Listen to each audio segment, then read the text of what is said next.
ದೇವರ ಅತಿ ಪರಿಶುದ್ಧವಾದ ನಾಮಕ್ಕೆ ಮಹಿಮೆ ಆಗಲಿ. ಕ್ರಿಸ್ತನ ಮೂಲಕವಾಗಿ ದೇವರ ಲೋಕಕ್ಕೆ ಮತ್ತೊಂದು ಹೊಸ ಮುಂಜಾನೆಯನ್ನು ದಯಪಾಲಿಸಿದ್ದಾರೆ. ಹಾಗಾಗಿ ನಾವು ದೇವರಿಗೆ ಕೃತಜ್ಞ ಹೃದಯ ಉಳ್ಳವರಾಗಿರೋಣ. ಈ ದಿನದ ದೇವರ ವಾಕ್ಯ ಭಾಗ 2 ಅರಸುಗಳ ಪುಸ್ತಕ 2ನೇ ಅಧ್ಯಾಯ 9ನೇ ವಾಕ್ಯ. ಅವರು ದಾಟಿ ಹೋದ ತರುವಾಯ ಎಲಿಯನು ಎಲಿಷನಿಗೆ, ನಾನು ನಿನ್ನಿಂದ ತೆಗೆದುಕೊಳ್ಳುವ ಮುಂಚೆ ನಿನಗೋಸ್ಕರ ನಾನು ಮಾಡಬೇಕಾದ್ದು ಏನು ಕೇಳು ಎಂದನು. ಅದಕ್ಕೆ ಎಲಿಷನು, ನಿನ್ನ ಆತ್ಮದ 2ರಷ್ಟು ಪಾಲನ್ನು ನಾನು ಸ್ಪಷ್ಟವಾಗಿ ಹೊಂದುವಂತೆ ಮಾಡು ಎಂದನು. ದೇವರಿಗೆ ಸ್ತೋತ್ರ. 2 Kings chapter 2:9. There Elijah said to Elisha, tell me what you want to me to do for you before I am taken away. Let me receive the share of your power that will make me your successor. ಎಲಿಷಾ answered. ದೇವರಿಗೆ ಸ್ತೋತ್ರ. ನಾವು ವಾಕ್ಯಭಾಗ ನೋಡ್ತಾ ಇದ್ದೀವಿ.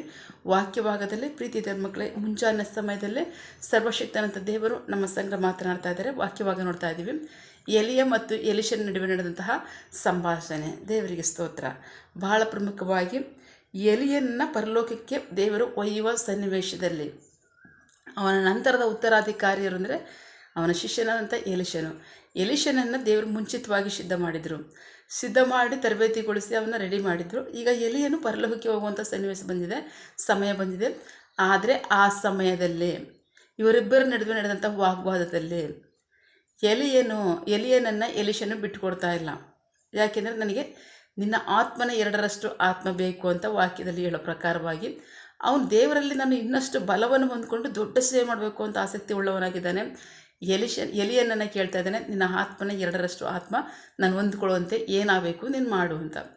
ಆ ಸನ್ನಿವೇಶದಲ್ಲಿ ನಾವು ನೋಡ್ತಾ ಇದ್ದೀವಿ, ಎಲಿಯನ ಸಂಗಡ ದೇವ್ರು ಮಾತನಾಡಿದ್ದಾರೆ, ನೀನು ಬಾ, ನಿನ್ನಿಂಥ ಕಡೆ ಬಾ, ನಾನು ನಿನ್ನ ಅಲ್ಲಿಂದ ಪರಲೋಕಕ್ಕೆ ಕರೆಸ್ಕೋಬೇಕು ಅಂತ ಹೇಳ್ತಾರೆ. ಸೊ ಒಂದು ವಾಕ್ಯವಾಗ ನೋಡಿದ್ರೆ ಮೊದಲು ಗಿಲ್ಗಾಲ್ನಿಂದ ಶುರುವಾಗುತ್ತೆ. ಅಲ್ಲಿಂದ ಮುಂದಕ್ಕೆ ಬೇತಾಲಿಗೆ ಹೋಗ್ತಾ ಇದ್ದಾರೆ. ಅಲ್ಲಿಂದ ಮುಂದಕ್ಕೆ ಎರಿಕೋವಿಗೆ ಹೋಗ್ತಾ ಇದ್ದಾರೆ. ಸೊ ಎಲಿಯ ಹೇಳ್ತಾ ಇದ್ದಾನೆ, ನೀನು ಹೋಗು, ನನ್ನ ದೇವರು ಅಲ್ಲಿಗೆ ಬರೋಕ್ಕೆ ಹೇಳಿದ್ದಾರೆ, ಅಲ್ಲಿಗೆ ಹೋಗೋಕ್ಕೆ ಹೇಳಿದ್ದಾರೆ, ನಾನು ಹೋಗಬೇಕು ಅಂತ. ಬಟ್ ಇವನು ಬಿಡ್ತಾ ಇಲ್ಲ. ಅನಂತರ ಯೋರ್ದಾನ್ ಬಳಿಗೆ ಬರ್ತಾ ಇದ್ದಾರೆ. ಯೋರ್ದಾನಿಗೆ ಬಂದಾಗ ಎಲಿಯನ್ ಹೇಳ್ತಾ ಇದ್ದಾನೆ, ನೀನು ಹೋಗು, ಇಲ್ಲ ನಾನು ಬಿಟ್ಟು ಹೋಗಲ್ಲ ನಿನ್ನ. ಯಾಕೆ ಅಂತ ಕೇಳಿದಾಗ ಸೊ ಅವನು ಹೇಳ್ತಾ ಇದ್ದಾನೆ, ಈ ವಾಕ್ಯಭಾಗದಲ್ಲಿ ಎಲಿಯನ್ನೇ ಕೇಳ್ತಾ ಇದ್ದಾನೆ, ನಾನು ನಿನಗೋಸ್ಕರ ಏನು ಮಾಡಬೇಕು ಕೇಳು ಅಂತ. ಸೊ ಅವನು ಹೇಳ್ತಾ ಇದ್ದಾನೆ, ನಿನ್ನ ಆತ್ಮನ 2ರಷ್ಟು ಆತ್ಮವನ್ನು ನಾನು ಹೊಂದ್ಕೊಳ್ಳುವಂತೆ ಮಾಡು ಅಂತ. ದೇವರಿಗೆ ಸ್ತೋತ್ರ. ಆದರೆ ಈ ಸನ್ನಿವೇಶದಲ್ಲಿ ಮಧ್ಯದಲ್ಲಿ ಪ್ರವಾದಿಗಳು ಎಷ್ಟೊಂದು ಜನ ಪ್ರವಾದಿಗಳನ್ನ ಕಾಣ್ತಾ ಇದ್ದೀವಿ. ಪ್ರವಾದಿಗಳನ್ನ ತಂಡವಾಗಿ ಕಾಣ್ತಾ ಇದ್ದೀವಿ. ಗಿಲ್ಗಾಲಲ್ಲಿ, ಬೇತಾಲ್ನಲ್ಲಿ, ಅಷ್ಟು ಮಾತ್ರ ಎರಿಕೋವಿನಲ್ಲಿ, ಯೋರ್ದಾನ್ನಲ್ಲಿ ಪ್ರವಾದಿಗಳ ತಂಡವನ್ನೇ ನೋಡ್ತಾ ಇದ್ವಿ. ಅಷ್ಟಕ್ಕೂ ಎಲಿಷನ ಏನಾಗಿದ್ದರು? ಮಹಾಪ್ರವಾದಿಗಳಾಗಿದ್ದರು. ಎಲಿಯ ಮಹಾಪ್ರವಾದಿ, ಎಲಿಯನ ನಂತರ ಎಲಿಷ ಮಹಾಪ್ರವಾದಿ. ಇವರ ಕಾಲದಲ್ಲಿ ದೇವರು ಮಾಡ್ತಕ್ಕಂಥ ಕಾರ್ಯ ಅಂದರೆ ಬಹಳ ಕಠಿಣವಾಗಿರ್ತಕ್ಕಂಥ ಕಾಲ. ಆ ಕಾಲದಲ್ಲಿ ದೇವರು ದೊಡ್ಡ ಪ್ರವಾದಿಗಳ ತಂಡಗಳನ್ನ ಇಟ್ಟಿದ್ದಾರೆ. ಈಗ ಅವ್ರ ಪ್ರವಾದಿಗಳೆಂದ ನಮಗೆ ಖಚಿತವಾಗಿ ಹೇಗೆ ಗೊತ್ತಾಗ್ತಾ ಇದೆ? ಎಲಿಯನನ್ನು ಇವತ್ತೇ ದೇವರು ಕರೆಸ್ಕೊತಾ ಇದ್ದಾರೆ ಪರಲೋಕಕ್ಕೆ ಅನ್ನೋದು ಅವ್ರಿಗೆಲ್ಲರಿಗೂ ಗೊತ್ತಿತ್ತು. ಸೊ ಹಾಗಾಗಿ ನಮಗೆ ಗೊತ್ತು, ಅವರೆಲ್ಲರೂ ಖಚಿತವಾಗಿ ದೇವರ ಪ್ರವಾದಿಗಳೇ ಆಗಿದ್ದಾರೆ ಅಂತ. ದೇವರಿಗೆ ಸ್ತೋತ್ರ. ಬಹಳ ಪ್ರಮುಖವಾಗಿ ನಾವು ತಿಳ್ಕೊಬೇಕಾಗತಕ್ಕಂಥ ಸನ್ನಿವೇಶ ಏನಂದರೆ, ದೇವರು ಏನು ಮಾಡ್ತಾರೆ, ದಾಹವುಳ್ಳವರ ಮೇಲೆ ನನ್ನ ಆತ್ಮನನ್ನು ಸುರಿಸ್ತೀನಿ ಅಂತ ಹೇಳ್ತಾರೆ. ಮಹಾಪ್ರವಾದಿ ಎಲಿಯನ ಕಾಲದಲ್ಲಿ ದೊಡ್ಡ ಪ್ರವಾದಿಗಳ ತಂಡವೇ ಇತ್ತು. ಆ ನಂತರದ ಇನ್ನೊಬ್ಬ ಮಹಾಪ್ರವಾದಿ ಎಲಿಷನ ಕಾಲದಲ್ಲಿ ದೊಡ್ಡ ಪ್ರವಾದಿಗಳ ತಂಡವೇ ಇತ್ತು. ಕಾರಣ, ದೇವರು ತನ್ನ ಕಾರ್ಯಕ್ಕೋಸ್ಕರವಾಗಿ ತಾನು ಮಾಡ್ತಕ್ಕಂಥ ಕಾರ್ಯ, ತನ್ನ ಚಿತ್ತಕ್ಕೋಸ್ಕರವಾಗಿ ಸೊ ದೊಡ್ಡ ಪ್ರವಾದಿಗಳ ತಂಡವನ್ನು ಅವ್ರು ಎಬ್ಬಿಸಿದ್ರು. ಅಪೊಸ್ತಲರ ಕಾಲದಲ್ಲಿ ದೊಡ್ಡ ಪ್ರವಾದಿಗಳಿದ್ದರು. ಈ ಕಾಲದಲ್ಲೂ ಸಹ ದೇವ್ರು ಮಾಡ್ತಾರೆ, ದಾಹವುಳ್ಳವರ ಮೇಲೆ ನನ್ನ ಆತ್ಮನ ವರಗಳನ್ನ ಸುರಿಸ್ತೀನಿ ಅಂತ ಹೇಳ್ತಾರೆ. ಸೊ ಹಾಗಾಗಿ ಪ್ರೀತಿ ದೇವ್ರ ಮಕ್ಕಳೇ, ದೇವರಿಂದ ನಾವು ಏನಾದ್ರು ಹೊಂದ್ಕೋಬೇಕು ಅನ್ನೋ ಆಸೆ ಇದೆಯಾ? ಅಥವಾ ದೇವರಿಗೋಸ್ಕರ ನಾವು ಏನಾದ್ರು ಕಾರ್ಯ ಮಾಡಬೇಕು ಅನ್ನೋ ಆಸೆ ಇದೆಯಾ? ನಂಬಿಗಸ್ತರಾಗಿ ಹೊಂದ್ಕೊಳ್ಳೋವರೆಗೂ ಸಹ ಕಾದ್ಕೊಂಡಿರಿ. ಕರ್ತನು ನಿಮ್ಮ ಜೀವಿತಗಳಲ್ಲೂ ಸಹ ಕಾರ್ಯ ಮಾಡ್ತಾರೆ, ದೊಡ್ಡ ಕಾರ್ಯವನ್ನು ಮಾಡ್ತಾರೆ. ಎಲಿಷನ ಮೂಲಕವಾಗಿ ಬರೀ ಪ್ರವಾದನೆಗಳನ್ನ ಹೇಳ್ತಕ್ಕಂಥದ್ದು ಅಷ್ಟು ಮಾತ್ರ ಮಾಡಿದ್ರ? ಅಥವಾ ರೋಗಗಳನ್ನ ವಾಸಿ ಮಾಡ್ತಕ್ಕಂಥ ಕಾರ್ಯಗಳು ಮಾಡಿದ್ರ? ಅಷ್ಟೇ ಅಲ್ಲ. ಇಸ್ರಾಯೇಲ್ ದೇಶದಲ್ಲಿ ಒಂದು ನೀರಿನ ಬುಗ್ಗೆ ಹರಿದು ಬಂದು ಅಲ್ಲಿ ಜನರಿಗೆ ಅದು ಕಲುಷಿತವಾದಂಥ ನೀರಾಗಿತ್ತು ಅಂತ ವಾಕ್ಯ ಹೇಳ್ತಾರೆ. ಮೊಟ್ಟ ಮೊದಲನೇದಾಗಿ ಎಲಿಷ ಪ್ರವಾದಿ ಮೂಲಕವಾಗಿ ದೇವರು ಮಾಡಿದಂಥ ಪ್ರವಾದನೆ. ಇಸ್ರಾಯೇಲ್ ದೇಶದಲ್ಲಿ ಒಂದು ನೀರಿನ ಬುಗ್ಗೆ ಬಹಳ ಕಲುಷಿತವಾಗಿ ಅದು ಕುಡಿಯೋದಕ್ಕೂ ಯೋಗ್ಯವಾಗಿತ್ತು. ಅಷ್ಟು ಮಾತ್ರ ಅಲ್ಲ, ಅದರ ಮೂಲಕವಾಗಿ ಪ್ರಾಣಿಗಳು, ಮನುಷ್ಯರು ಬಂಜೆತನವನ್ನು, ರೋಗವನ್ನು ಹೊಂದ್ಕೋತಿರುವಂಥ ವಾಕ್ಯ ಹೇಳುತ್ತೆ.